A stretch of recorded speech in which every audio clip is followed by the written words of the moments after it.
Hello everyone, welcome to Tanzila's dailies blog. আজকে আমি একটু মাইন্ডটা রিফ্রেশ করতে হাতিরঝিলে এসেছি। ভালোই লাগছে হাতিরঝিলে হাঁটাহাঁটি করতে। পরিবেশের কিছু ভিডিও ক্যাপচার করে নিলাম আপনাদের সাথে শেয়ার করার জন্য। হাতিরঝিল দিয়ে আমি সবসময় যাতায়াত করি, সো এখানে নতুন কিছু দেখানোর নেই।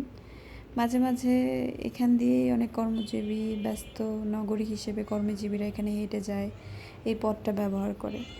আজকে আমার মূলত এখানে সবচেয়ে বেশি চোখে যেটা পড়েছে, পানিটা অনেকটাই ক্লিয়ার লাগছে।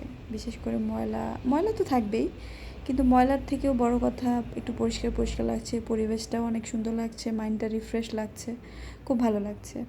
কথা বলতে বলতে হঠাৎ করেই আমার কাছে একটা বাবল এসেছে, মানে ওই যে ছোটোবেলায় যে ফোলানোর মতো যে বাবলগুলো, ওটা কিনে নিলাম। দেখতেও খুব ভালো লাগছে, কিছুক্ষণ ফোলালাম।